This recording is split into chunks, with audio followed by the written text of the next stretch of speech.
доктор филологических наук, лингвист, историк Вячеслав Андреевич Чириков.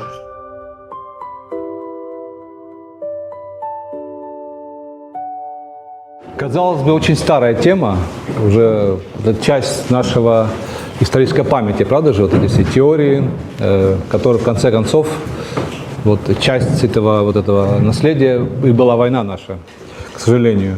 Но то есть это вещи совсем не безобидные на самом деле.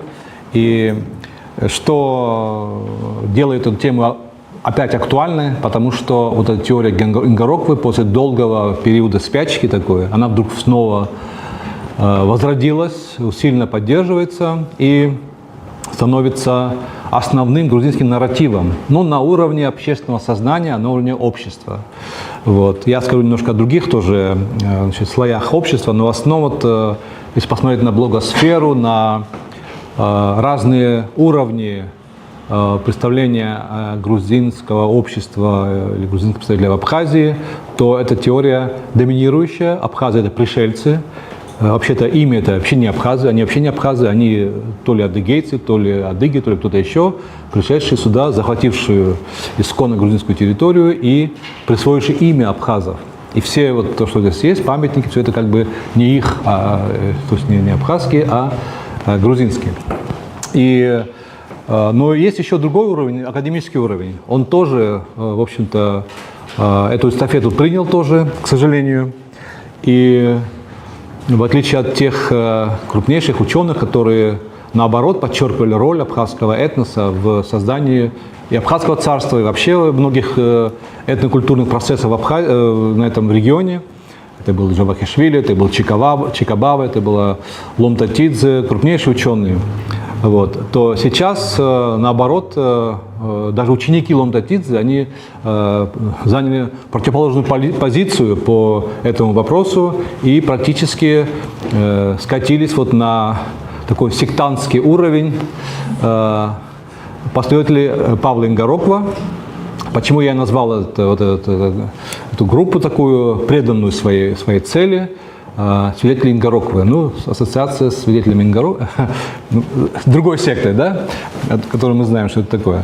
Ну вот, и поэтому сейчас я скажу, так будет мой, так сказать, у меня большой доклад, да, я его публикую сейчас, вот, но я сделаю просто краткий экскурс по предыстории вообще этого вопроса, а потом уже о сегодняшнем дне, мне кажется, более актуально.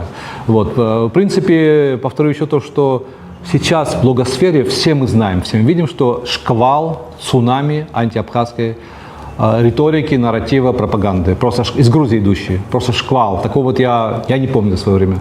Вот. И он значит, происходит на разных уровнях, на обыденном уровне, там, студенты какие-то, там, значит, ну, просто обыватели, но также и на выше, даже вот и сейчас появилось много роликов, профессионально сделанных с помощью искусственного интеллекта на хорошем русском языке. Очень много роликов, историческую тему. Кто такие абхазы, откуда они взялись, кто выиграл грузино-абхазскую войну, значит, кто взял Сухум. В общем, многие темы, которые, значит, абсолютно как его умаляют, нивелируют роль абхаза вообще в своей собственной истории. Это, конечно, типичная вещь для вот, грузинской политической культуры. Я давно это заметил, лишение именем. Вот они не абхазы, а абсуйцы, да, и так далее. То есть ты уже не субъект, ты просто вот непонятно, что какой-то суррогат. Вот, суррогат и продукт русского империализма, который специально создан, вот, и язык создан, видимо, да, и этнос создан, чтобы священную Грузию как бы наказать за ее стремление к независимости. Вот такой нарратив, он, конечно, примитивный, все-таки он работает на кого-то, и это все на русском языке. Частично на английском языке, в основном на русском языке. И почему? И поэтому возникает вопрос, в чем причина? Ясно, что это системная работа. Ясно, что она оплачивается, что она финансируется, вот, и неплохо финансируется. И ясно, что у нее далеко идущие цели. Ну, там много целей может быть. Вот, их очень вдохновил Грузию Карабах, да, что вот видите, а где еще Карабах, его уже нету, вот, и значит, так далее. Но кроме того, их целевая аудитория – это российское общество, которое, они воздействуют на ресурс помощи Абхазии, поддержки Абхазии. Это Россия и Северный Кавказ, да, ну, часть России. Вот их целевая аудитория это российское общество и Северный Кавказ. Для того, чтобы вот посеять, как бы, ну, сделать максимальный ущерб нашим отношениям, в общем, для того, чтобы лишить нас поддержки. Это все имеет стратегическое значение, это все небезопасно, и здесь вот нам не нужно быть беспечными такими и думать, что все это ни о чем. Это все очень даже о чем, и все это может сыграть роль негативную в дальнейших событиях. Поэтому сейчас я вот уже после такого экскурс, предусловия, уже обращусь к нашему герою. Вот я принес свою книгу, вот тяжеленная книга, это оригинал, их Библия, которой они поклоняются, их Ветхий Завет. Вот, 54 года книжка, 10 тысяч экземпляров тираж, было издано в 54 году в Тбилиси. Вот. Она не переводилась, но из нее цитаты много цитат было надергано.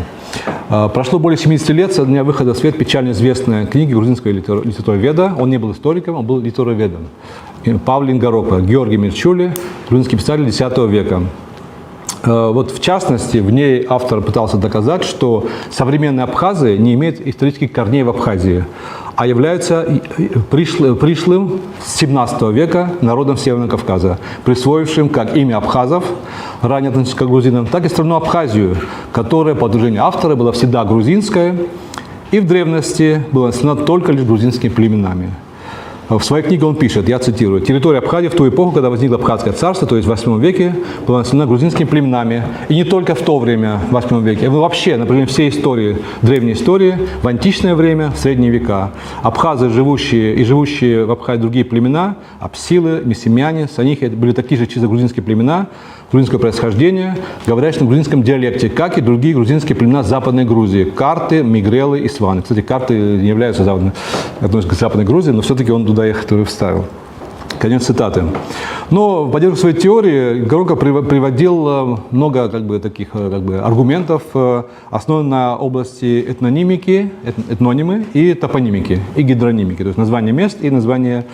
Вот. Ну, например, этнический термин «абхаз», вернее, абаск и Абхазия, грузинская, да, абаск греческая, по его мнению, возникла из грузинского племени названием Мосхи, Месхи. Вот такая вот, как сказать, эквилибристика.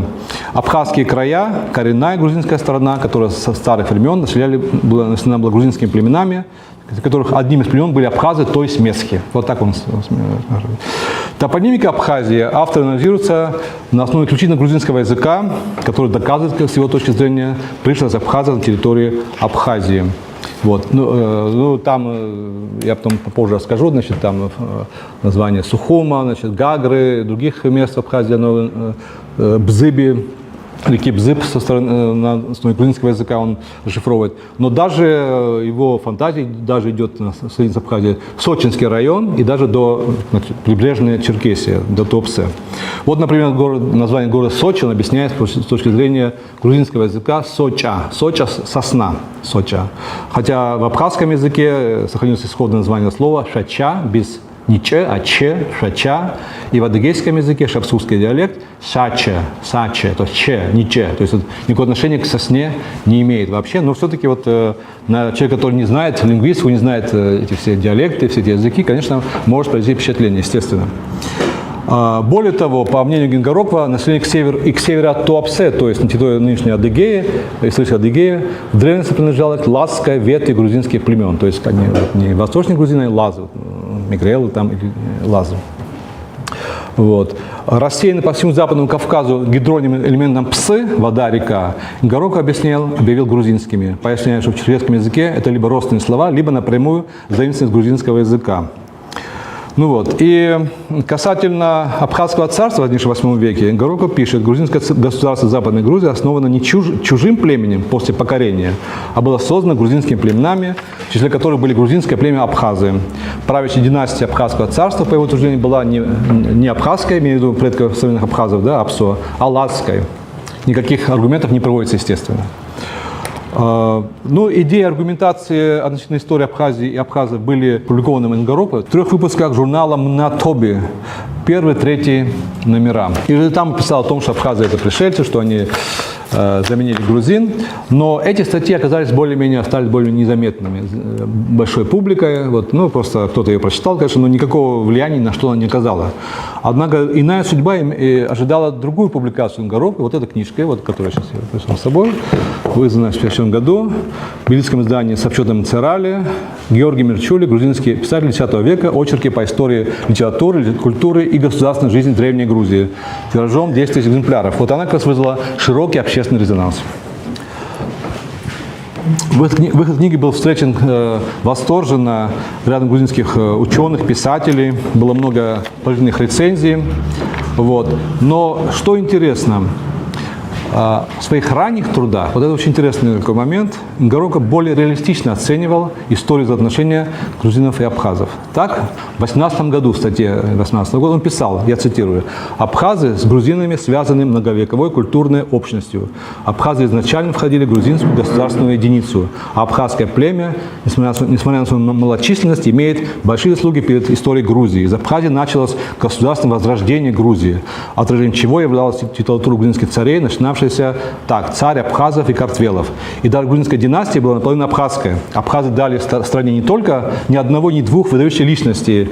Вот, например, грузинский философ Иоанн был абхаз по племени. Короче, 20-вековая история Грузии является одновременной историей Абхазии. Конец цитаты. Дальше в статье 1941 года уже, озаглавленной Леонтием Муравели, грузинский писатель 8 века, он пишет следующее.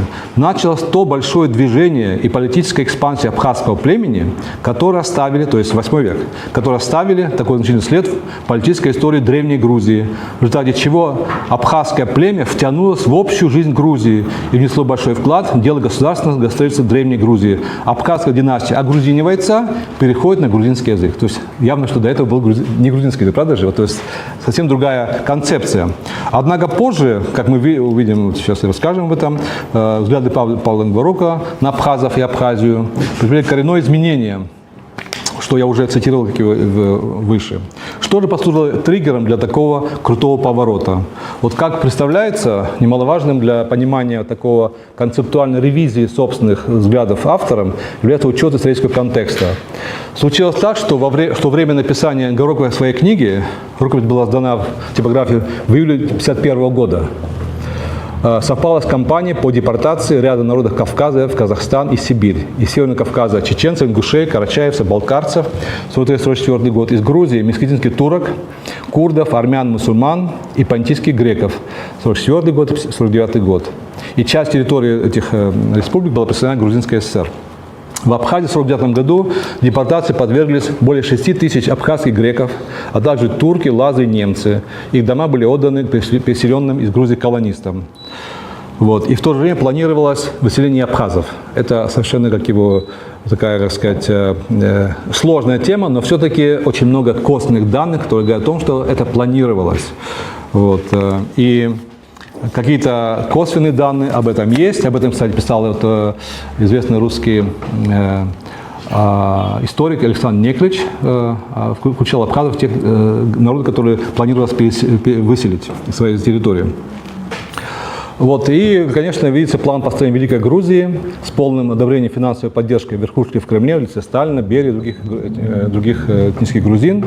Включал даже, вот там два таких были, значит, процесса. Первый – это расширение границ Грузии за счет других соседних территорий. А второй – это достижение этнической гомогенизации Грузии за счет депортации некартвельских народов. Вот. Куда входили также и абхазы, естественно, то есть внекартвельские народы. Почему же это не произошло? Вот я считаю, что Сталин не дал добро на выселение абхазов. Я считаю, что это было его решающее, то есть ожидали его решающего добро, Берия это планировал. Почему это не сделал? Он сделал не по сентиментальным соображениям, не потому, что он там как-то кого-то любил сильно, потому что он считал, что, во-первых, было послевоенное время, да, 49-й год, он считал, что абхазы и так близки к грузинам, вот, они учат грузинский язык в школе, скоро станут грузинами, зачем тратить деньги, значит, на то, чтобы их куда-то переселять в Сибирь, в Казахстан, и решил, что будет намного экономичнее на месте их ассимилировать. Я думаю, что это единственная причина, которая вот объясняет, почему все-таки затея Берии и его команды не удалась по депортации абхазов. Вот. Ну, кстати, было в то время еще было претензии к Турции, в то же самое время хотели часть древней грузинской территории, которая сейчас в Турции находится, хотели вернуть обратно. В общем, по крайней мере, в общем-то, здесь много было таких событий. На всем этом труд Ингороква вот этот, доказывающий неисконность, пришлость абхазов на территории нынешней Абхазии, предстает не просто набором историко-филологических изысканий кабинетного ученого, а приобретает вполне очевидный политический подтекст.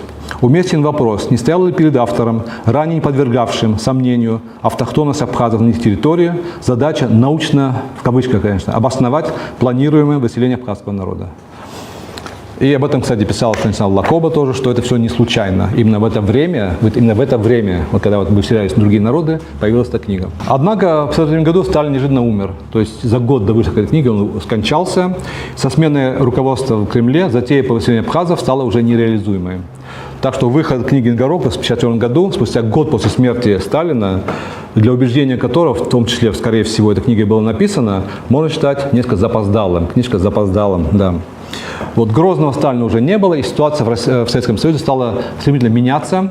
Вот. И значит, хрущевские реформы, хрущевская политика по десталинизации привела к большим массовым волнениям в Грузии.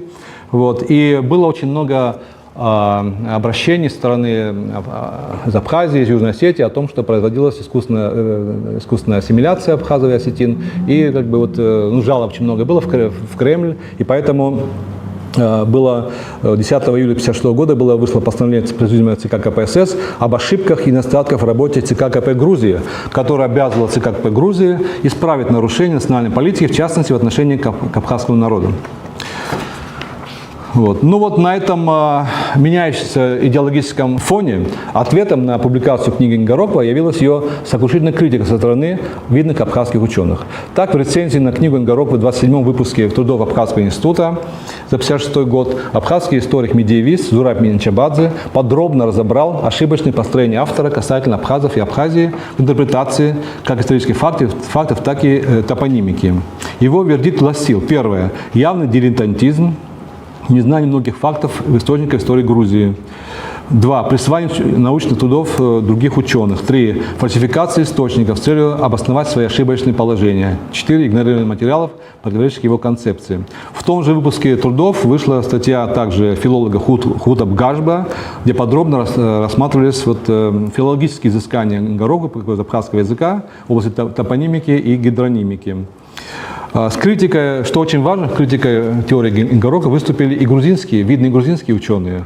Вот, в частности, крупнейший абхазовед, лингвист профессор Кетевал Ломтатидзе и ведущий историк, академик Николай Бедзинишвили. Они опубликовали рецензии, подробные рецензии на Ломтатидзе по поводу филологических аспектов теории Ингороквы, а Бедзинишвили исторических, где они резко отрицательно оценили этот труд. В Абхазии, в советской газете, Советской Абхазии газете, опубликована статья грузинского профессора Георгия Саселя, который также написал статью «Вопреки исторической правде», 1955 год, и также он критиковал этот труд Ингороква. Вот. В ответ сторонники Ингороквы перешли в контрнаступление. Как замечает Георгий Анчабадзе, сын Зураба, в их глазах Ингороква приобрел ореол мученика, который наказан за его патриотическую позицию. В защиту Ингороква выступили ряд грузинских ученых, литераторов, таких как Гамсахурдия, Константин Гамсахурдия, Леонидзе, Шенгелия, Джгенти. Поэт Алио Мирсхулава в грузинской молодежной газете «Халгарзда Коммунисти» в 1957 году назвал Ингороква выдающимся писателем, обвинив Бедзинишвили и Ломтатидзе в том, что они отрицают грузинство грузинского народа и реальность его коренного обиталища. Дискуссия с неизбежностью выплеснулась на политический уровень. Абхазский обком КП Грузии, Соединенная Абхазская ССР в 1955 году направил ЦК КП Грузии письмо, предложение осудить книгу Ингороква, но этого сделано не было. Вот. Но были также обращения в ЦК КПСС, и, в общем-то, я думаю, в конце концов, видимо, давление со стороны Кремля вынудило грузинское руководство сделать ЦК КП Грузии сделать такое постановление о ошибочности дискуссии в журнале «Натоби» и негласно, то есть не явно книга была осуждена. С тех пор теория Ингороквы, оставившая болезненный шрам на грузино-абхазских отношениях, осталась полузабытой. То есть в советское время, уже вот после уже во время периода хрущевского, брежневского периода. А в самой Грузии властями на нее был, скорее всего, наложен негласный запрет с целью недопущения обострения и так непростых отношений с Абхазией. Серьезные ученые на нее не ссылались.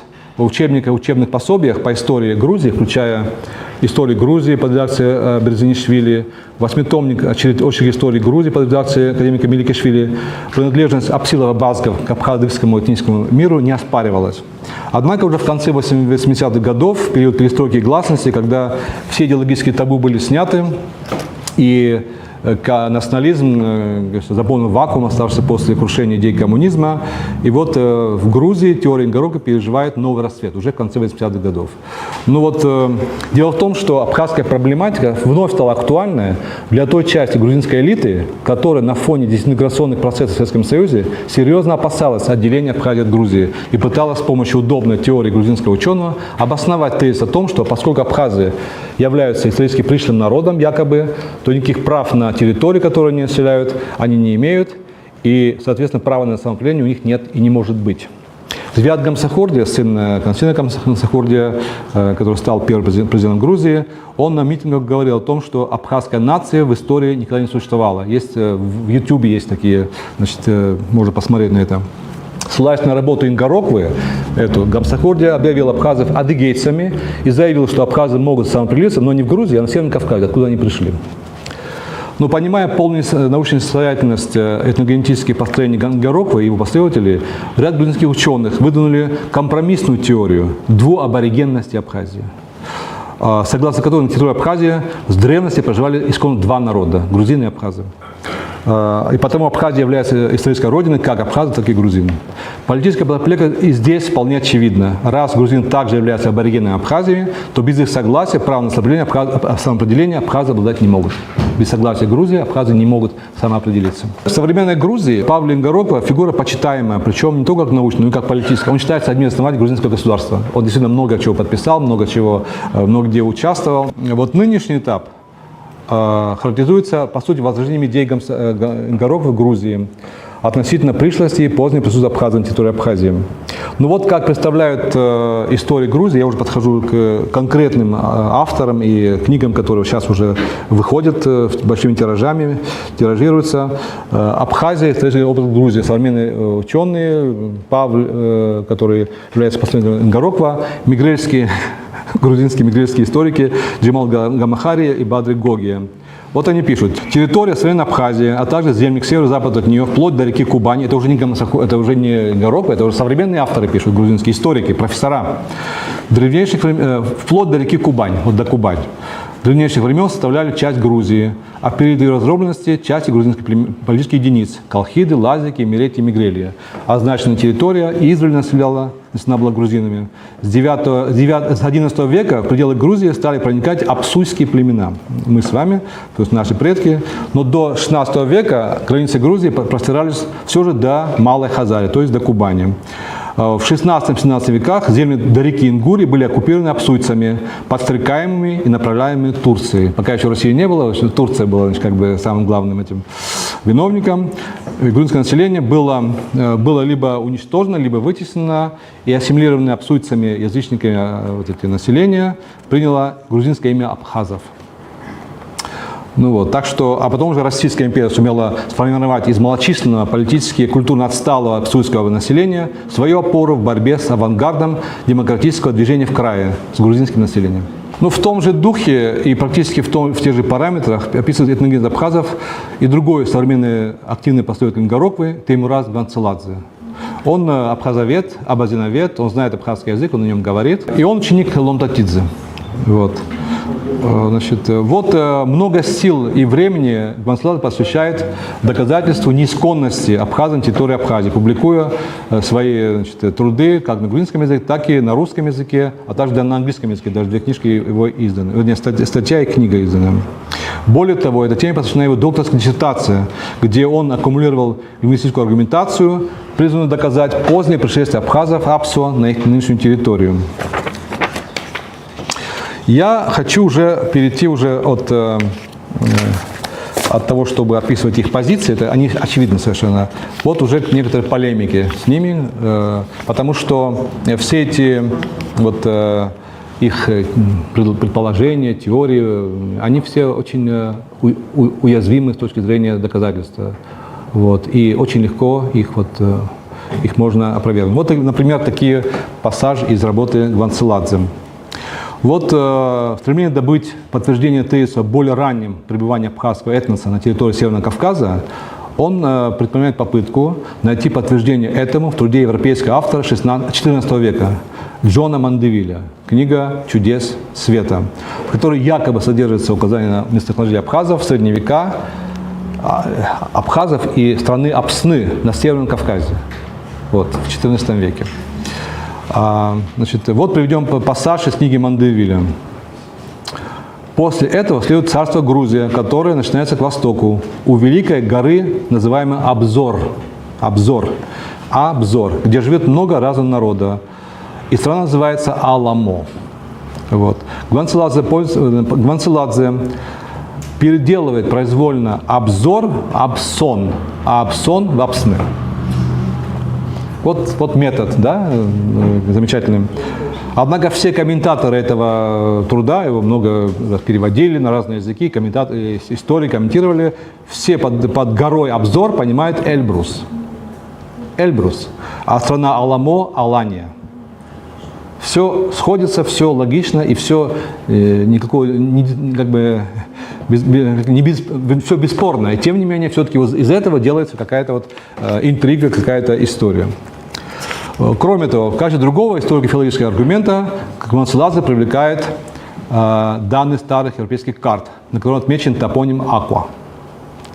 По его утверждению, присутствие абхаза в бассейне Кубани документирована карта 1561 года итальянца Джакопо Гастальди, на которой Абхазская область, Абквас-Реги и город Аква зафиксированы на Северном Кавказе, в бассейне Кубани.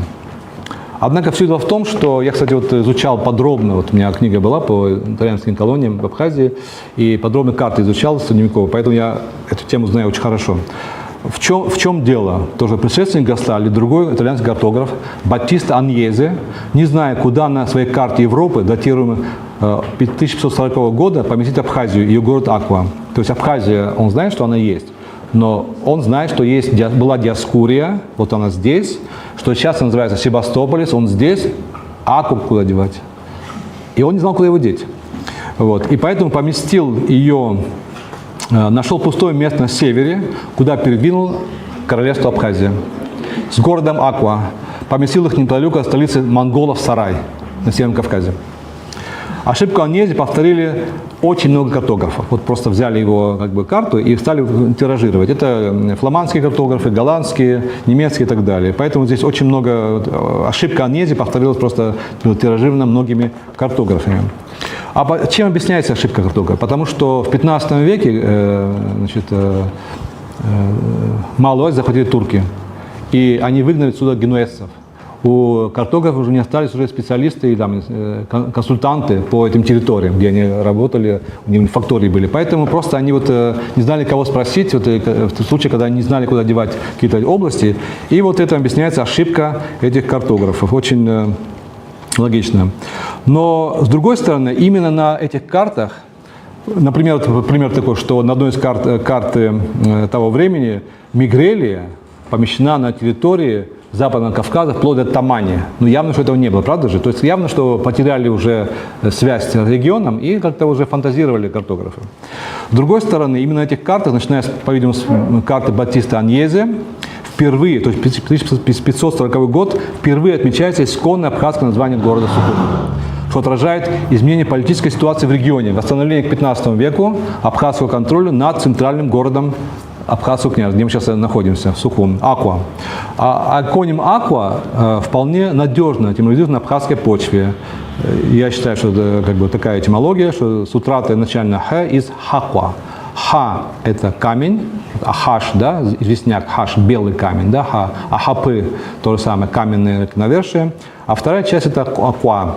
Она связана с словом нагромождение чего-либо. Абхаква, сток сена.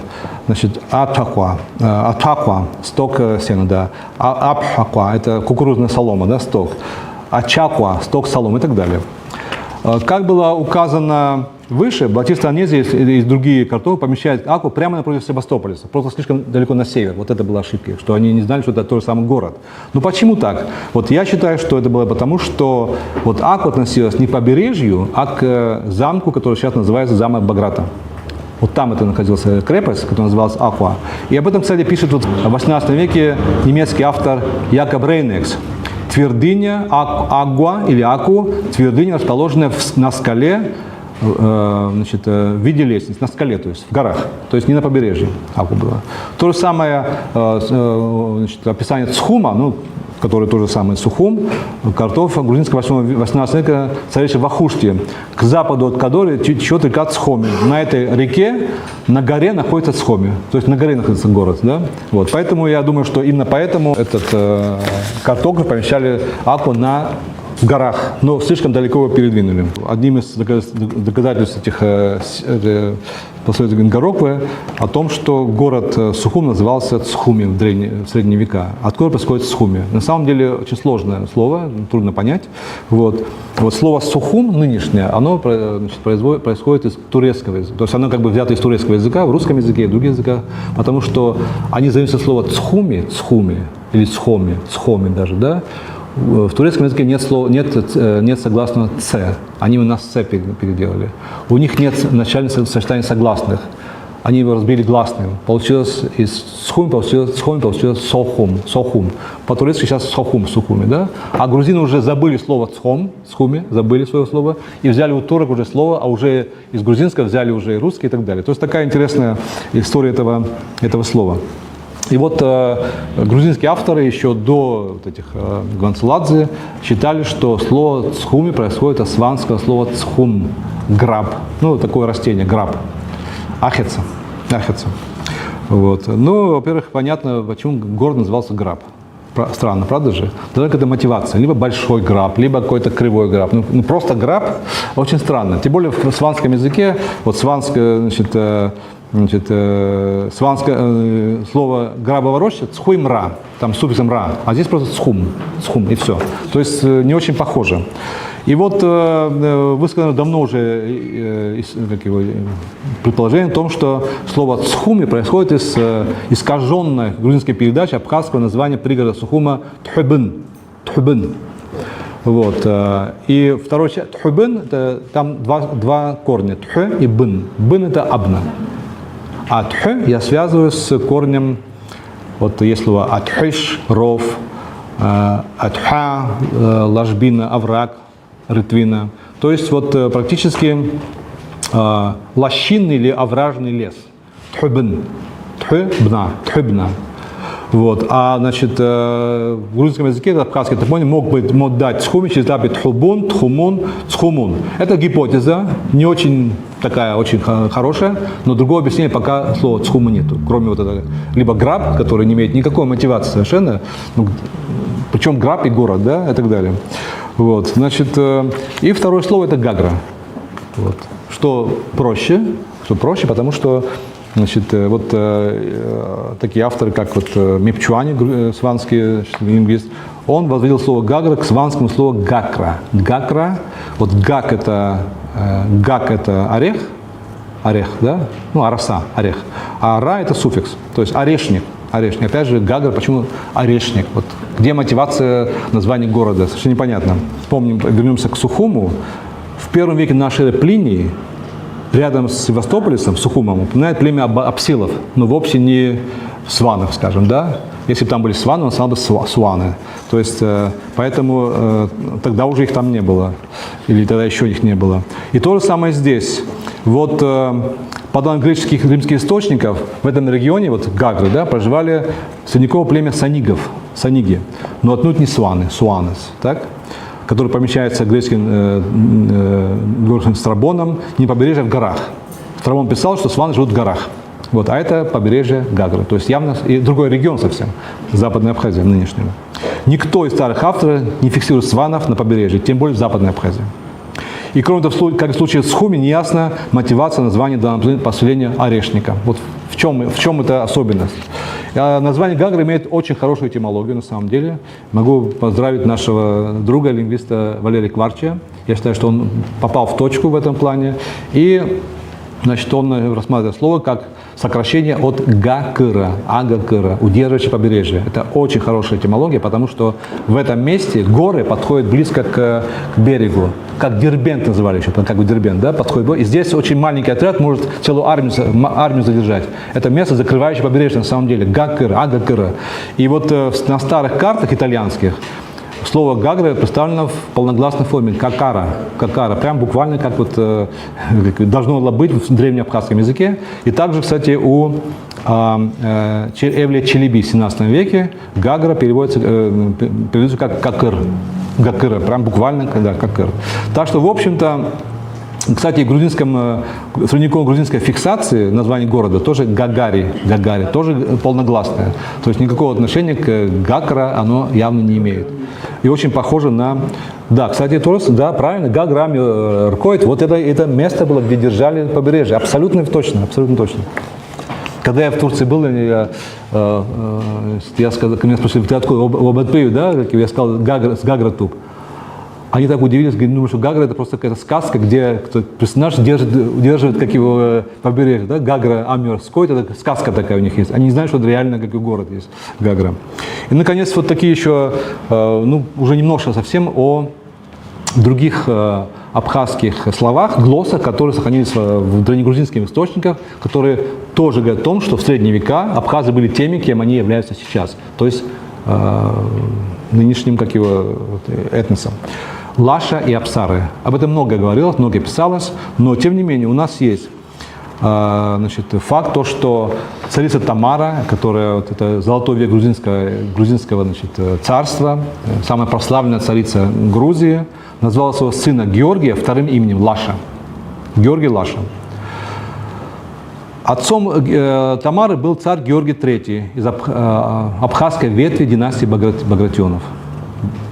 А мать осетинская принцесса Бурдухан, дочь аланского царя Худдана. Первым мужем Тамары был русский царевич Боголюбский, кажется, да, Андрей Боголюбский? Юрий Боголюбский, да. А вторым мужем был осетинский царевич Сослан. Их сын, который впоследствии стал царем Георгием IV Лаши, по крови был более осетином, чем грузином даже.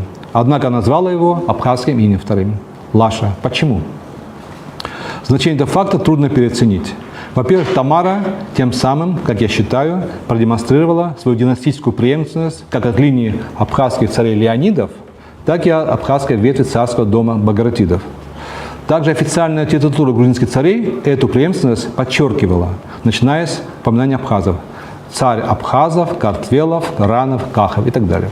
Во-вторых, это свидетельствует о ее особых связях с Абхазией и стремлением эту связь подчеркнуть. Она подчеркнула связь с Абхазией. Это указывает также на присутствие при грузинском дворе абхазских феодалов, что довольно известно.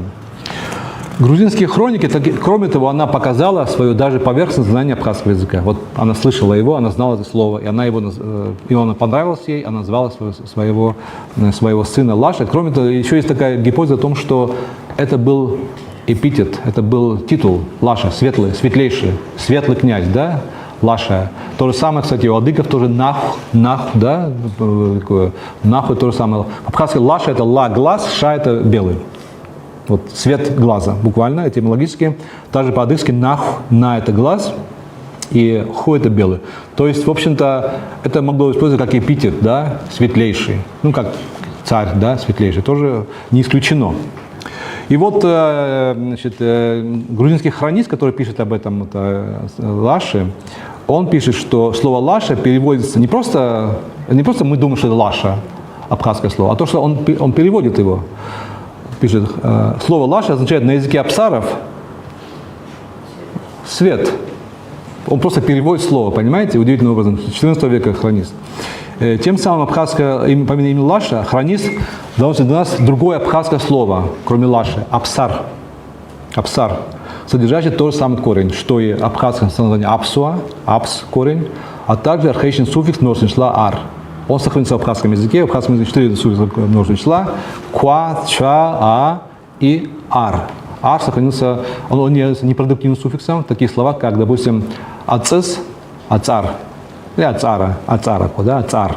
Адзис, козленок, адзар. Да, асис, асар, асараку, да, асар и так далее. То есть это древний суффикс, который очень древний, потому что он имеет связь даже с дагестанскими языками. Это очень древнее наследие северокавказских языков. Потому что суффикс «ква», он более поздний, связан с адыгским «квад» – много, то есть буквально в наречии было много, стало суффиксом и так далее. Это, так, в общем-то, так что вот хроника сохранила нам не только имя Лаша, да, явно абхазское слово, но также и слово Апсар, то есть где отражение абхазского этнонима Апсуа и суффикс множественного числа Ар. То есть целых 3 абхазские элемента в хронике рукописи 12, относительно к 12 веку. Это очень древнее свидетельство. Для нас у нас нет своих собственных рукописей, поэтому это очень важный факт. Говорит о том, что абхазы в 12 веке говорили на абхазском языке, который сейчас тоже нам понятие, мы его, так сказать, анализируем на основании нашего знания о абхазском языке. Еще 2 интересных элемента. Фамильный суффикс «пхе». «Пхе» или «хе». Очень важное свидетельство не только древнее присутствие абхазского языка на территории Абхазии, но, что очень важно, его влияние на соседний мигрельский язык, а также на западные диалекты грузинского языка. Суффикс, оформляющий женские фамильные имена. В мигрельском языке этот суффикс упоминается в форме «хе». Зинцаре хе, женщина по фамилии Зинцаре. Зики хе, женщина Зики. Дади хе, женщина по фамилии Дадьяне. И так далее.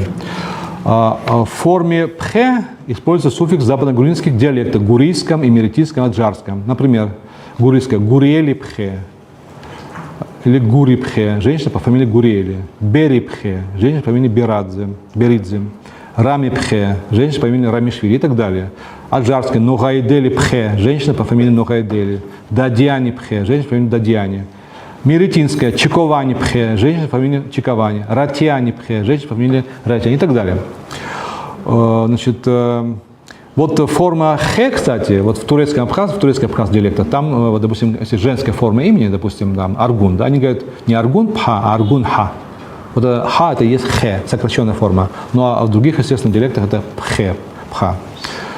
Вот женский фамильный суффикс также пхе, также в лазском языке, в Турции уже, то есть и лазы получили его, вот какой эстафеты, однако у них уже часто он оформляет даже мужские имена, то есть они уже забыли, что это женский суффикс, да, уже потеряли исходную семантику и уже оформляют в качестве и мужских имен. Этот формат происходит от абхазского суффикса женских форм фамильных имен пха, то есть дочь, апха, дочь, рост на адыгском пху и узбекском пхя, дочь. В абхазских диалектах встречается суффикс в качестве формы пха, пха или ха. Ну вот на абхазское происхождение суффикса указывали также уже такие авторы, как Марки, Пшидзе, Иналапа и так далее. Вот учитывая то, что в мигрельском языке форма имеет, суффикс имеет форму хе из ха, а в западно-грузинских диалектах пхе, я считаю, что говорит о том, что вот эти западно-грузинские диалекты зависели не из мигрельского языка эту форму, а прямо из абхазского языка. Тогда, когда абхазский язык был языком двора в Кутаиси, одним языком двора Кутаиси, это Гурия, кажется, да, Кутаиси это Гурия, да? Имеретия, да. Когда они прямо слышали абхазскую речь, и вот эта, значит, камильфотность абхазских вот этих формантов, да, фамилий, оно могло быть, конечно, модным таким приемом для того, чтобы показать свою какую-то возвышенность. И вот стало популярным и сохранилось до наших дней в этих диалектах. Таким образом, значит, наряду с фактом названия царевича Георгия вторым абхазским именем, а также популярность в Западной Грузии абхазского формата женской фамилии Пха является еще одним весомым аргументом, говорящим против тезиса Ингороква и его адептов о якобы отсутствии абхазов Апсу, соответственно, абхазского языка на территории Абхазии в раннее Средневековье. Вот я еще считаю, что и суффикс «ва», мигрельский суффикс «ва», да, Чикалбава, там, и так далее, «ва», да, он также, возможно, этимологии хорошей нет, никто не доказал еще, что это откуда происходит, может абхазское происхождение. Потому что у них в форме есть вот такие алломорфы, да, такие «ва», чередуется с «а». Вот «микава», «мика», там, «берава», там, какие там «ва». Значит, Бокучава, Бокуча, они прям так пишут в словарях. Бокучава, Бокуча, значит, Абхазава, Абхаза, Личава, Лича, Папава, Папа, Кардава, Карда. То есть это как бы варианты суффикса «ва». И вот я считаю, что, почему я считаю, что может иметь абхазское предложение, потому что в мигрельском языке сочетание два «а», двухгласных, оно разбивается согласными. У них запрет на два «а». И, допустим, вот слово «мсуа», «мсуа» это «псо» или «мсо» это крыло. Они произносят как «мсува», вставляют вставной «ва». Поэтому вполне возможно, что исходная форма была из абхазского «а» суффикс, допустим, вы знаете, да, карда, там, чрыга, не знаю, джапуа, да, потом одна из форм была «ва», и вот она как бы попала в официальное употребление. И, это моя гипотеза, я на ней не настаиваю, тем не менее, одна имеет право на существование. Кроме того, непровержимым свидетельством древнего и длительного соседства абхазцев и мигрелов и, соответственно, интенсивного языкового контакта между народами служит обширный пласт взаимных лексических заимствований. В абхазском языке очень много мигрелизма на самом деле. О чем это говорит? О том, что очень тесное общение было, правда же? Очень древнее общение. Однако и в мигрельском языке очень большой пласт абхазских слов. Огромный пласт. Просто огромный пласт. Я просто вам буду читать, если не остановлюсь. Видите, 3 страницы, пожалуйста. 3 страницы полные. У меня 1 статья по этому есть. Просто примеры приведу. Акваква, шея, акваква, шея. Бжаке, борода, аджаке. Махвари, рука, амахвар. Значит, лабаща, алабаща, да? Аныга, ныга, аныга. Хирадзага, ахрадзага. Барца, абарца, балкон, да? Агварта, амхара, огромное число, ганда из анда, забор, типу, атып, значит, агварта, стадо, гварта, бацу, мушмула, абац. И так далее. Очень много. Я не буду себя перечислять всех. Но что важно здесь? О том, что не только слова были заимствованы, но также грамматические элементы. Это очень важно. О чем он говорит? О том, что влияние абхазского языка было не просто лексическим, оно еще было грамматическим. Означает, что влияние было сильным и очень старым, то есть очень древним. Вот такие в мигрельском языке из абхазского языка заимствован приверб «кыла». Кылпрара, да, кылпра, сквозь что-то пролетать, допустим, кылпра. Вот в мигрельском языке, например, кыла рауа, выгонять наружу, кыла рауа. Абхазском кылцара, кылцара выгонять, да, кылырцей, да, выгнали. Это один приверб. А второй послелог, то есть суффикс, который указывает на направление. У них в абхазском языке ах, да, допустим, ашколах, да, ашколах, ах, сой, да, или, допустим, аюнах. А в мигрельском языке заимствован это был суффикс в виде х или хи. Например, уде – это дом, уде – шахе. Они сочетали его с ша тоже. Ша – направление плюс хе вот это. Уде шахе – до дома. Зугиди шах – до зугдиди и так далее. Эта статья, суффикс был выявлен грузинским ученым лингвистом Гудава в статье 1977 года. То есть представленный материал говорит о том, что не только было сильное лексическое влияние абхазского языка, но также и грамматическое влияние, что говорит о положительном периоде языкового контакта и взаимодействия между неродственными между собой абхазским и мигрельским языком. Если бы это было недавние пришельцы, да, как говорят Горокова его в 17 веке, они не могли бы столько много вклад внести в мигрельский язык совершенно. Так что я уже завершаю свой рассказ. Целью настоящего доклада явился критический анализ концепции, выдвинутой грузинским историком литературы Павлом Горокова, ключевым для которой является отрицание автохтонности абхазского этноса на территории Абхазии. Ранее отмечалось, я отмечал выше, что существовал зловещий деструктивный подтекст теории Горокова. То есть он был создан с какой-то целью. Это не было просто какой-то полет мысли грузинского филолога. Это была целенаправленная и политическая акция, как я считаю, попытка идеологического исторического обоснования планируемой депортации абхазского народа в районы Казахстана и Сибири, по аналогии с практикой выселения других этнических меньшинств, проживающих в Грузии в сталинский период, включая месхетинских турок, понтийских греков, курдов, армян, мусульман и так далее. Кстати, вот я занимался латышским языком, вот я в Ишере нашел, у меня много материала по латышскому языку, вот я еще до войны, то есть в 80-х годах, я в Ишере с латышской одной пожилой общался, и она сказала, что она пережила депортацию в сталинское время вот в Сибири они были. И когда они тут привезли их, там были бараки пустые были. Она спросила у начальника, а для кого это бараки? Они ему сказали, для абхазов. То есть такие вот вещи, которые очень заставляют о чем-то задуматься. То есть на современном этапе актуализация идей Ингороквы преследует иную политико-правовую цель. Уже не депортация абхазов, а другая цель, как в то время. Исходя из положения о том, что современные абхазы, Апсуа, якобы не имеют исторической преемственности с древним средневековым населением Абхазии, сторонники данной концепции выдвигают тезис об отсутствии абхазов легитимных исторических оснований для реализации права на самоопределение и создание собственного государства. Поскольку они пришельцы, они имеют право на территорию, имеют право на самоопределение. По сути, ту же цель преследует близкая по своим политико-правовым импликациям компромиссная концепция двуаборигенности абхазов, с которой, как абхазские казахские этносы, рассматриваются в качестве автохтонного населения Абхазии. В силу чего правосубъектность абхазского населения в вопросе самоопределения без согласия или участия грузин постулируется как нелегитимное, и право на самоопределение Абхазии не обладают. Приведенные в статье аргументация ориентирована на демонстрацию несостоятельности наукообразных построений указанных авторов, основанных на тезисах о якобы отсутствии исторической, культурной и языковой преемственности между современными и древними абхазами, об отсутствии абхазов и абхазского языка на территории Абхазии в античные и средневековые периоды. Данными объективной науки, лингвистики, топонимики, истории, археологии, антропологии, эти безосновательные и лишенные доказательной базы этногенетические конструкты не подтверждаются. Напротив, верифицированная совокупность данных исторических, лингвистических и смежных дисциплин говорит о том, что формирование абхазского этноса происходило на территории исторической Абхазии.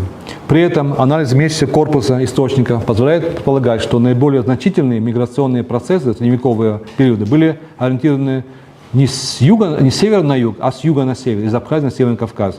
Одним из свидетельств того является присутствие абазинского этноса на территории современной Карачаево-Черкесии.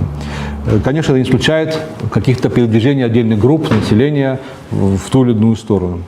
В результате длительных языковых контактов между абхазами и мигрелами в лексический фонд абхазского языка проникло большое число мигрельских слов. Вместе с тем, влияние мигрельского языка ограничилось лексикой. И вопреки голословным утверждениям Кванцеладзе не затронула грамматическую систему абхазского языка. В то же время обратное влияние абхазского языка на мигрельский, как демонстрируют результаты целого ряда исследований, носило более глубокий характер, распространяясь не только на сферу лексики, но также на морфологию и синтаксис, что показано в работах Чикабава, Рогава, Гудава, Циколия, Хьюита, а также автора настоящего доклада. Таким образом, приведенный критический анализ позволяет констатировать, что попытки ревизии автохтонного статуса абхазского этноса на территории исторической Абхазии, предпринимаемые в работах ряда грузинских ученых, и старых ученых, современных ученых, вступают в противоречие совокупности данных исторической и лингвистической науки. Указанные концепции лишены убедительной научной аргументации и не удовлетворяют критериям научной верификации, в связи с чем могут быть охарактеризованы как научно несостоятельные и отражающие политически мотивированные интерпретации исторического процесса. Спасибо большое. Немножко затянулось, но большой материал. Вот. Большое спасибо, Вячеслав Андреевич, за интересный доклад, точнее тезисы доклада, потому что у меня была счастливая возможность более широко ознакомиться.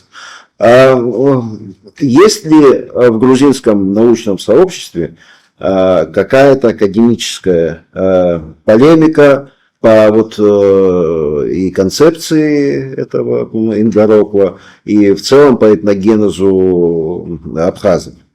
Потому что вы сами сказали, что большой пласт оставили классики грузинской науки по поводу этногенеза абхазов, и Джавахишвили вы упоминали, и Берзанишвили, Ламтакидзе, другие авторы. В настоящее время существует ли полемика, либо она все-таки носит более политизированный характер, какой-то направленный, связанный больше с пропагандистскими дискурсами? Да, это хороший вопрос. Хотя, конечно, мейнстримом является, конечно, то, что я говорил, да, мейнстрим. И тем не менее есть ученые грузинские, которые не придерживаются такой радикальной теории. Вот, в частности, Зураб Папаскери, который здесь вот у нас фигурировал на одной из фотографий, у него целый ряд работ по истории Абхазии. Он вообще из Абхазии родом. Вот, и он считает теорию Горохова ошибочной. Но он сторонник теории двуаборигенности Абхазии. Он считал, что, хотя абхазы считают, что абхазы жили в Абхазии с древних времен, но что им предшествовали, еще более древнее, да, предшествовали мигрелолазы. Вот так он считает.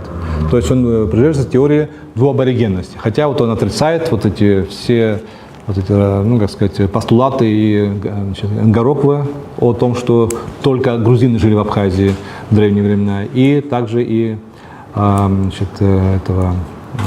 Ванцеладзе и других. Также вот историк Лежава, вот, он тоже из Абхазии, но да, Григорий Лежава, он в Москве он работал. Он даже написал статью о том, что вообще, где он рассматривает генезис теории Гороховой. Он называет его теорию сознательной фальсификацией. Он считает, что это было ответом на сепаратистские устремления абхазов. Поэтому ему пришлось придумать теорию, чтобы вот эти сепаратистские тенденции на них ответить, да? То есть он называет теорию фальшивкой практически. То есть, вот. Ну и, конечно же, в Грузии давно уже работает уважаемый нами историк Георгий Анчабадзе, сын нашего знаменитого историка Зураба Анчабадзе, который он писал об этой теме, на эту тему и дискутировал с грузинскими авторами, и он занимает очень объективную, очень взвешенную позицию. Вот. Ну и недавно мы видели тоже выступление молодого человека Цурцумия, да, Зура Цурцумия. Тоже он, в принципе, практически он опровергает эту теорию, просто прямо он не говорит, но тем не менее он считает, что она придумана, в общем-то, более-менее, и даже сравнивает с какими-то событиями в Германии в 30-х годах. То есть, в общем-то, но большой дискуссии там нет, естественно, и люди, в принципе, боятся, особенно те, кто считает, что это неверно. Они сейчас такой мейнстрим, что они боятся быть зашельмованы как непатриоты. Вот это, конечно, имеет значение. Поэтому вот мы не знаем, кто как думает на самом деле, но вот такой открытой дискуссии там не ведется. Кроме вот Зураб Папаскери, он считает, что и абхазы, и грузины являются автохтонными Абхазии. Вот. Или Лежава считал, что теория Горохова, она просто фальшивка, фальшивая теория, то есть фальсификация, что теория основная фальсификация. Вот. Хотя оправдывали тем, что сепаратистские настроения абхазов. Вот такая ситуация сейчас. Я, конечно, не читаю по-грузински так особенно, вот, и тем более сейчас плохо с литературой, чтобы так прямо знакомиться, но я думаю, что более-менее вот такая картина нынешняя в Грузии. Хорошо. Да, пожалуйста. Да, я хотела спросить, мы сейчас все не можем не заметить этой активизации патологической, обострения некого. Вот. Но очень часто в комментариях пишут, что вы абсуйцы, идите к своим адыгам. Такая уничижительная коннотация, да? Ну вот есть мнение грузинских историков, есть мнение абхазских историков, а каково мнение адыгских или северокавказских? То есть готовы они нас принять в свое лоно, вернуть в свой дом? Что они думают о Хороший вопрос. Хороший вопрос, конечно, да. Но... И не обижает ли их вот эта уничижительная такая манера? Дикие. Вернитесь к своим адыгам. Да. Вы знаете, я мало видел работ в Кабарде или в Адыгее, посвященной этой теме. Мало видел. И поэтому у меня нет даже впечатления никакого о том, как они к этому относятся. Но серьезные ученые, конечно, по определению должны понимать, что это является ненаучными, недостоверные. Кроме того, Горохова покушается и на территорию Адыгеи, да, он считает, что вот, типа вот эти суффиксы псы, которые вода, да, река, это грузинские суффиксы, ну вообще, вот. И поэтому здесь, в общем-то, конечно, но вот такого вот полемики я не видал нигде. Мы как бы одни. В этом отношении, да. В этом отношении, да, мы одни, вот, пока, и, значит, ну вот наш большой друг, конечно, профессор Джордж Хьюитт в Англии, он, конечно, прекрасно знает ситуацию, знает грузинский язык, абхазский язык, знает кавказский языки. Он, конечно, у него целый ряд статей, которых опровергает эти теории, и с другими авторами спорит. Вот. Но вот на Северном Кавказе, в общем-то, никакой полемики по этому поводу я не замечал. Может, я что-то пропустил. Вот. Ну, вы знаете, что есть три теории даже родства кавказских языков.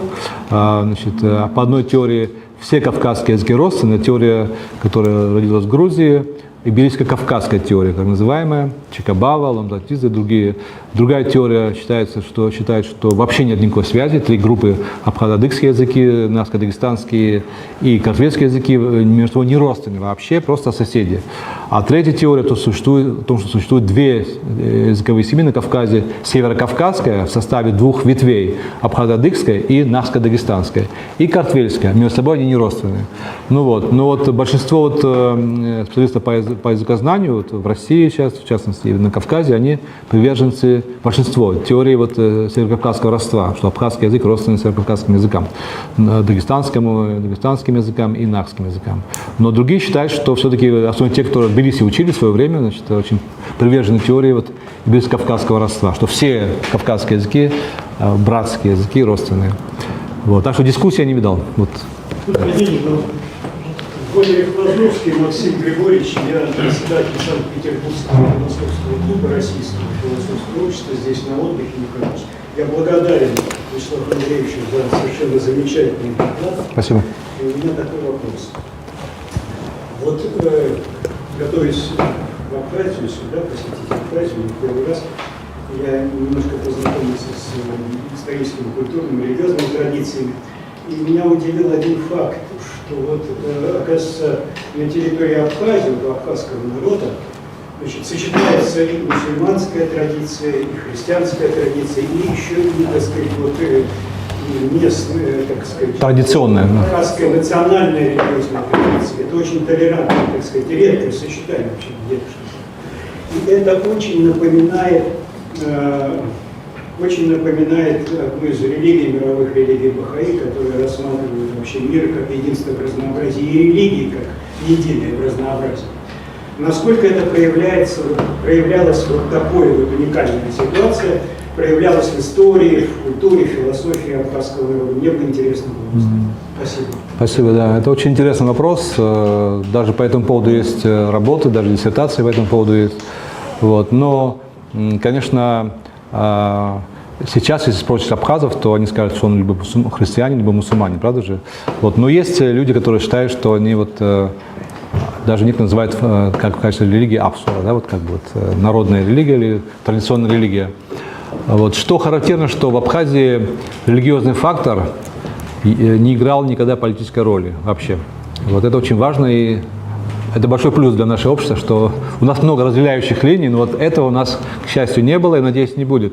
Но вот во время махаджирства, знаете, во время покорения России и Кавказа, все-таки религиозный фактор большую роль играл, и в частности те, кто вот были все-таки, в основном мусульмане потерпели как бы поражение, и многие из них были депортированы, но все-таки это было, мне кажется, завеса за другой причиной, более такая, ну вот как бы борьба за как бы самосохранение, вот, которая имела лишь просто внешнюю оболочку вот, борьбы религиозной, правда же, вот, джихад и так далее, все эти вещи, они все-таки, это была не религиозная борьба, а была более этнотерриториальная политическая борьба. Вот. И абхазское общество всегда было, это многие авторы писали 19 века, российские авторы, что оно очень толерантно к разным религиям. Ну вот у многих из нас вот сейчас вот спросишь, да, вот в моей семье, например, были бабушки и христианки, и мусульманки, и это вообще не было фактором никаким вообще. То есть они исполняли свои какие-то, ритуалы, да, которые требовалось. Это воспринималось как нормально, абсолютно нормально. в одной и той же семье. Вот это, конечно, редкое, видимо, явление, правда же? Мы знаем, что религия может настолько разделять людей, что вот в Северной Ирландии, допустим, практически, да, вот мы видели такая жуткая была бойня между католиками и протестантами. Но у нас, к счастью, вот этого нет, и надеюсь, что это сохранится. Это основа нашей философии народной, это толерантность к другому. И в частности, в плане его религиозных воззрений. Это уникальная ситуация. Да, она очень интересная, да. Очень. Спасибо большое за интересный доклад. У меня такой вопрос. Скажите, в современных школьных и вузовских учебниках Грузии о истории находите как-то отражение вот этого? Это очень хороший вопрос и очень интересный. Что-то недавно, вот какое-то время назад я даже читал что-то по этому поводу, но может лет 5 уже. Я нужно освежить свои данные. Я лично я не знаю, надо это проверить. Как вот эта теория отражается в современном изображении. Ну, судя по соцсетям, видимо, это как-то... Поскольку молодежь даже не сомневается, что это так, да, то явно, что какое-то обучение, промывание мозгов происходит. Но или в школе делается, или просто как бы так вот в среде общей, трудно сказать. Надо просто связаться с грузинскими какими-то авторами, да, и попросить учебники, и вообще проверить. Сейчас легко, кстати, можно переводить вообще учебники с помощью искусственного интеллекта. Да, и интересный этот вопрос, очень интересный, конечно, потому что настолько сейчас такой подъем этого понимания, то, что абхазы пришельцы, что они с гор спустились и так далее, что это не, именно у молодежи совершенно. Вот я, кстати, встречался в Нидерландах, там было один кавказское мероприятие, и там был один из беженцев, звездистов, попался мне, да, такой в черном костюме, такой молодой мигрилец. И он, и первое слово, что он сказал, у вас нет слова для моря. Вот первое, что он сказал, при знакомстве. И нет слова для корабля или для лодки. Да? То есть у них есть такое, какие-то эти нарративы, которые они между собой муссируют, да, и как-то свято им верят. Является ли школьное обучение, я не знаю, надо выяснить. Да. Спасибо. Если позволите, да. Тоже. Я обратила внимание, вот смотрите, в теории урока, несмотря на то, что он считает абхазов грузинами, но почему-то царскую древних абхазов. Да, древних абхазов. Не современных, Да. да. Однако царскую династию все равно почему-то считает ласской.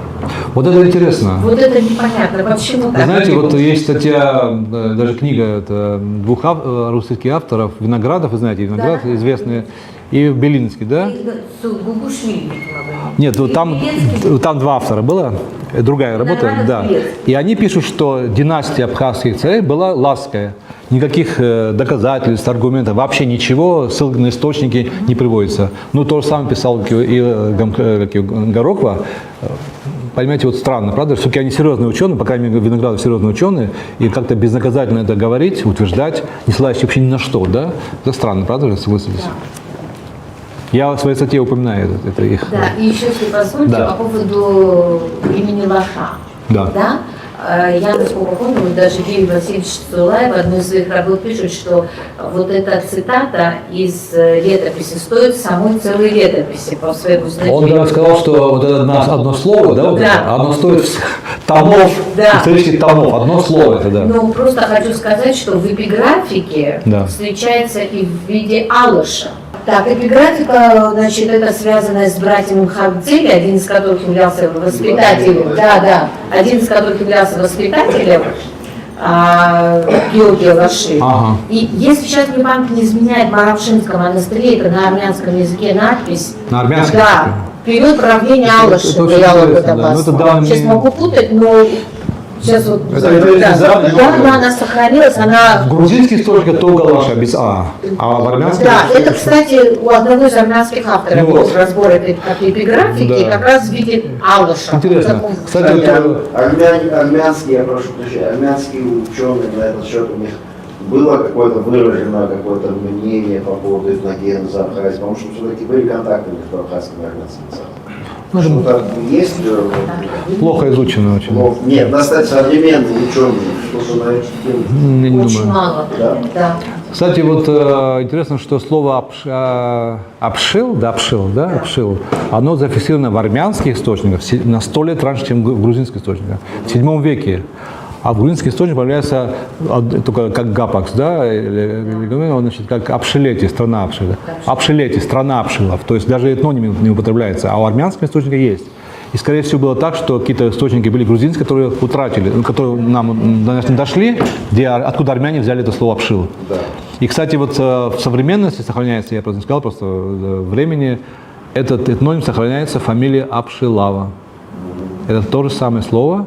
Почему там «ше», а не «се», «апсил», да, «апсил»? Потому что в зыбском диалекте абхаз, апсуа, это не апсуа, а апшуа. То есть шепелявый «се», который воспринимался в грузинском языке как «ше», поэтому «апшил». Вот. И, значит, и в армянском тоже «апшеги», да, «апшева». Вот. Так что это, конечно, очень яркий факт, как его абхазского языка, вот именно с глубокой древности, с первых веков, первый век, правда же? Апшилы, апсилы. Да. Да, пожалуйста. Вот насколько в фольклоре непосредственно наших соседей Мигрелов, может быть, сванов, отражено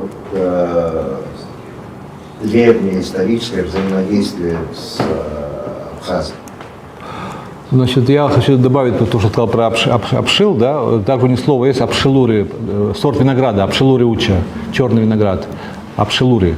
Это полагательное, апшильский, то есть буквально апшильский, прямо как этноним апшильский.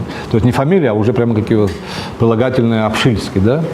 Значит, ну, сейчас я не могу сказать, что я знаток большой мигрельского фольклора, но очень многие авторы грузинских отмечают, что в грузинских источниках, кстати, это тоже Цурцуми отмечает, что абхазы всегда выступали в рыцарском обличии, что это рыцари, да, которые там свою честь ценили, свое слово, были хозяевами своего слова, то есть были во всех отношениях, вели рыцарский образ жизни, вот, и поэтому самые лучшие такие отзывы были об абхазах и грузинские народные, вот, даже пшавских, хевсурских, хотя далеко регион, тем не менее, абхазы воспринимались как вот такой вот образ рыцаря, да, и мигрейский, то же самое мигрейский. То есть вот то, что сейчас у нас есть, да, такая неприязнь, да, очень сильная, это позднее явление, очень, это явление уже такого советского, ну, раннее, ну, 18 да, вот века, не века, 19 года и так далее. Вообще национализм – позднее явление. Он возник уже очень позднее время, поэтому не было национализма в средние века, вообще не было. Была важная религия, да, но не нация, не этнос. Да.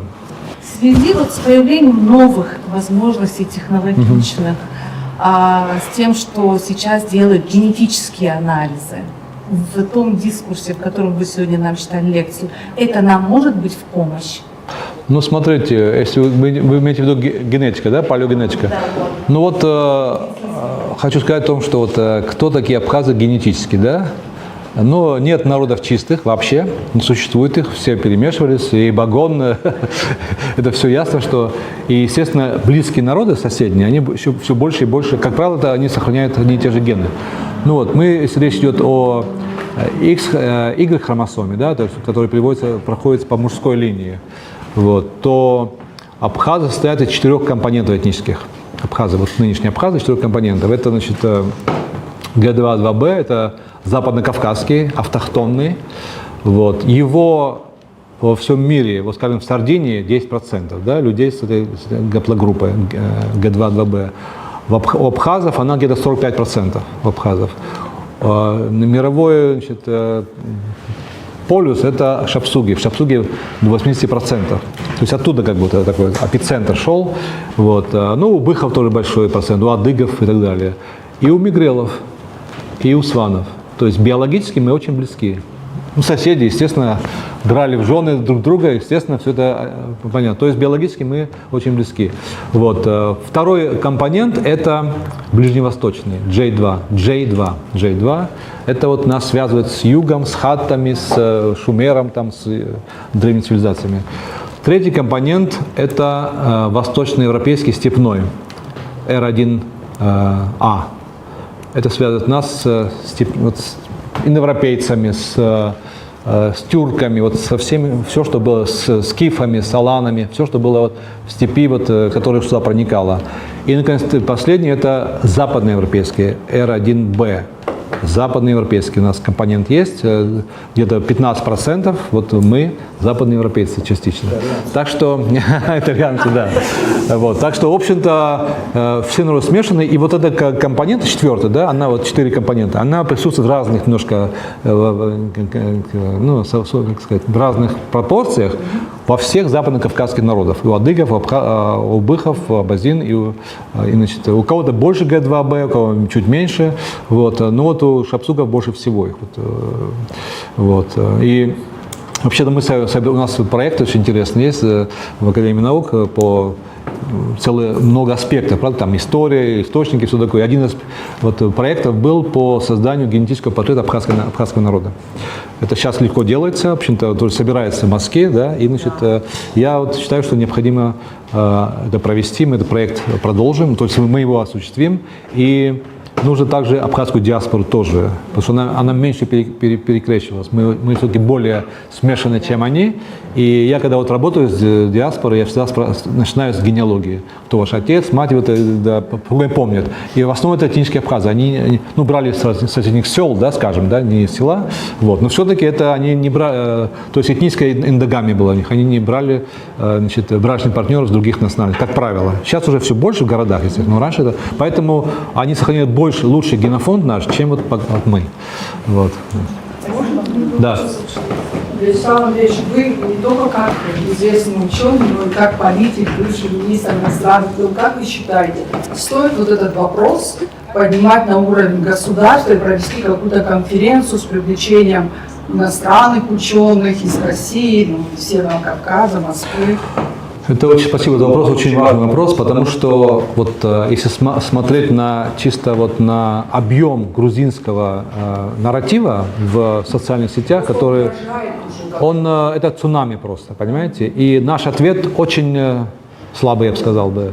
Вот, конечно, есть разные уровни, да, вот ответа, скажем, да, это уровень бытовой, скажем, да, там, который часто вот на площадную брань переходит, но есть уровень повыше, правда же, вот такой, более такой, сказать, ну, не совсем академический. Да, и вот я бы сказал, что по сравнению с нашей повесткой, нашим присутствием в информационном пространстве лет 15 назад было больше, чем сейчас.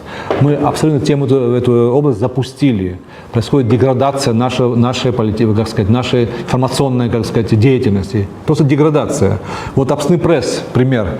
Вот, раньше все агентства мира, я занимаюсь этими вопросами, да, идеологии и пропаганды уже с конца 80-х годов. Вот.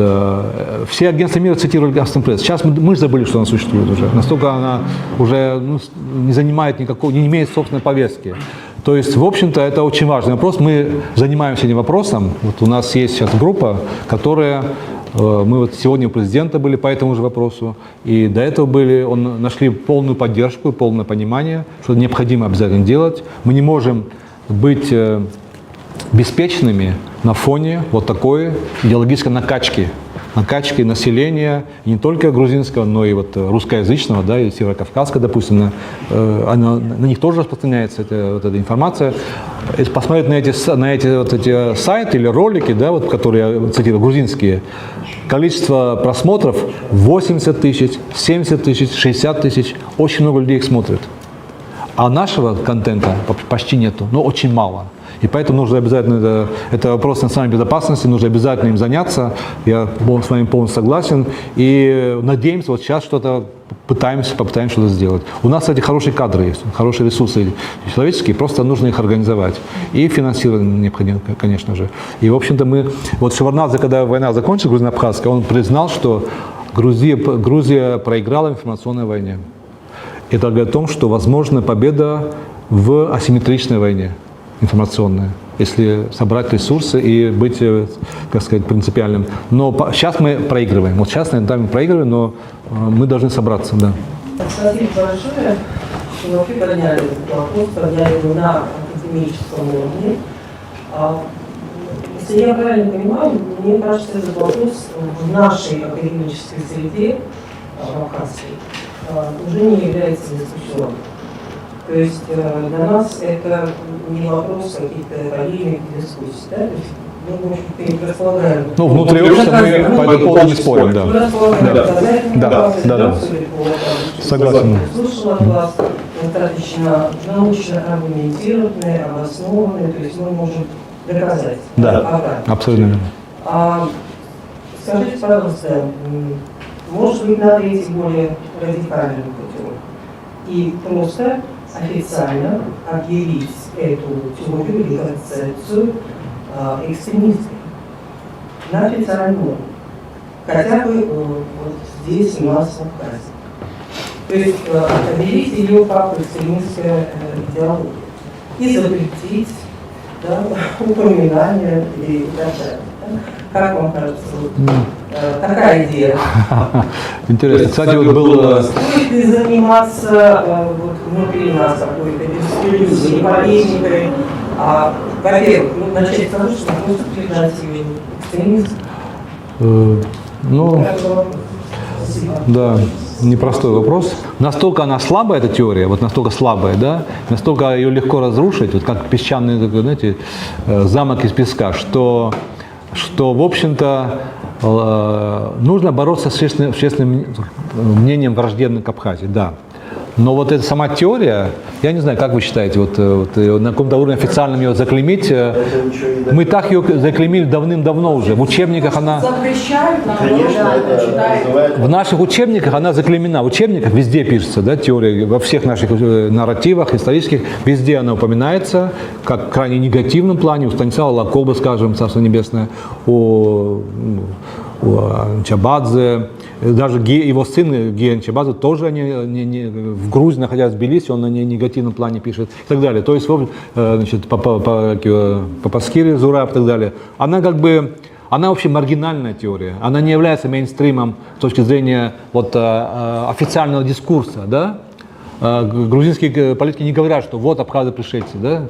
Сейчас они говорят, наоборот, что абхазы братья и сестры. Вот. Но вот именно вот обыватели, да, вот они, для них это мейнстрим, для обывателей. И насколько это опасно, надо тоже решить, да, надо понять вообще, надо проанализировать. Мне кажется, что происходит дегуманизация абхазов таким образом, да, как бы они вот демонизируются и дегуманизируются, что они уже не люди, а какие-то вообще пришельцы, какие-то маргиналы, которые захватили территорию, древние территории Грузии и так далее, понимаете? Вот это опасно, что дегуманизация абхазов в лице молодежи грузинской. И оно может иметь какие-то последствия, если, не дай бог, это будет более серьезные у нас столкновения.